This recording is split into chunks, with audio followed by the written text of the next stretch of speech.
Bem-vindo ao podcast Igreja Sem Paredes.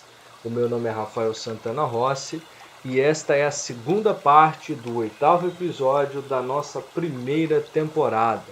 Lamentações, capítulo 3, versículos 22 e 23, parte A, diz assim: As misericórdias do Senhor são a causa de não sermos consumidos, porque as suas misericórdias não têm fim, renovam-se cada manhã.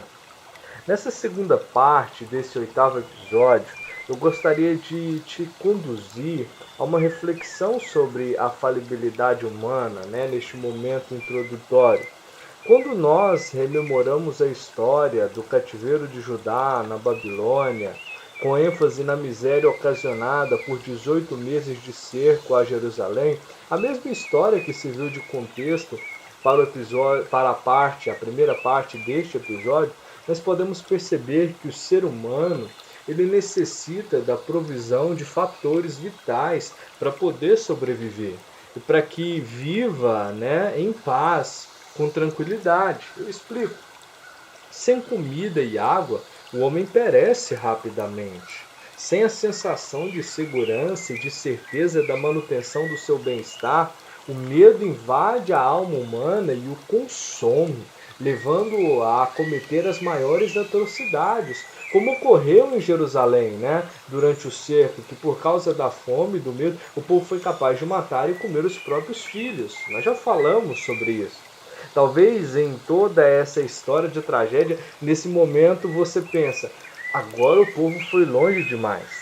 Agora o povo foi longe demais. Isso porque nós enxergamos a história como espectadores. E aí nós conseguimos ver a possibilidade de salvação de Jerusalém, de Judá, em Deus. Mas veja, o que então impedia o povo de voltar o seu coração para Deus em verdadeiro arrependimento e assim serem salvos do inimigo? O profeta Jeremias há muito pregava a destruição por causa do pecado do povo. Pecado. ênfase nessa palavra. Incomodando o rei e os líderes religiosos e todo o sistema estabelecido com a palavra de Deus. Então, assim, não era pelo mero esquecimento que o povo de Judá não voltou-se para os braços do Deus verdadeiro em arrependimento. Não era pelo mero esquecimento. Veja bem, uma coisa é você se lembrar do nome de alguém, e outra bem diferente é ter na memória quem essa pessoa realmente é. O povo de Judá, o povo de Israel num contexto geral, mas aqui nós estamos focando a história de Judá, o povo se recordava do nome de Deus, mas como alguém que fizera parte e fora importante lá no passado, mas que já não era mais tão relevante e indispensável. O povo sabia que existia Deus, mas o pecado que havia tomado conta do coração do povo e não impedia, na verdade, que o povo enxergasse Deus como Deus. Deus como Deus. O pecado impedia e ainda impede as pessoas de enxergarem Deus como Deus. Podem até saber que existe um Deus, mas não a enxergam como o verdadeiro e único Deus. E aí eu te pergunto, e você? Tem desfrutado de quem Deus realmente é?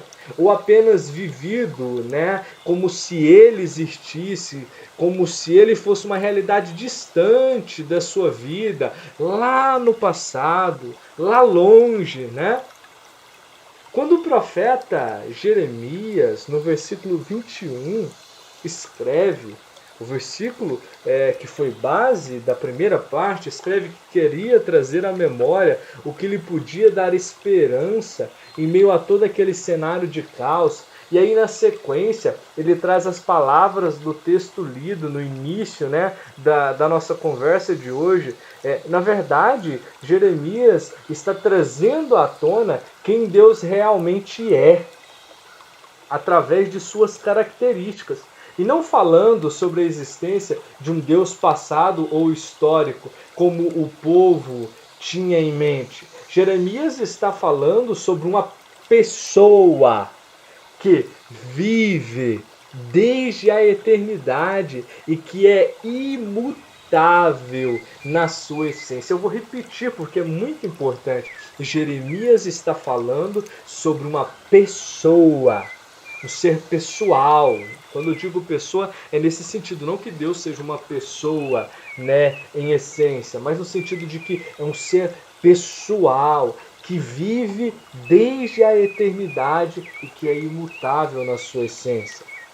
No texto lido, o profeta fala que as misericórdias do Senhor são a causa, são a razão de nós, né? Eu não me coloco aqui dentro desse texto, eu não faço como muitos, e aí eu te convido a me acompanhar nisso. Não faça como muitos que se enxergam distante da realidade do texto bíblico, quando não é aquele texto, né, portentoso, de promessas, triunfalista. Às vezes a pessoa tem a tendência de se distanciar. Não, mas eu me coloco aqui.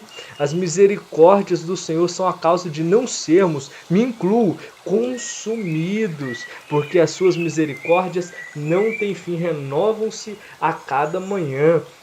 Olha só, nesse texto, quando o profeta fala que as misericórdias do Senhor são a causa de não sermos consumidos, ele usa a palavra no hebraico chesed, que significa, dá um sentido de um Deus que sente a nossa miséria, um Deus que conhece a nossa miséria e que por isso ainda não deixou, né?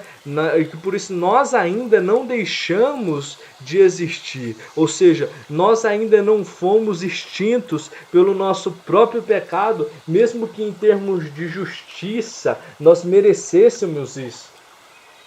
Na dispensação atual da graça, Jesus, Deus Filho, sentiu toda a nossa miséria, né? Quando ele inaugura essa nova dispensação, sentiu toda a nossa miséria, enquanto se fez carne e esteve entre nós, sendo inclusive tentado pelo diabo no deserto.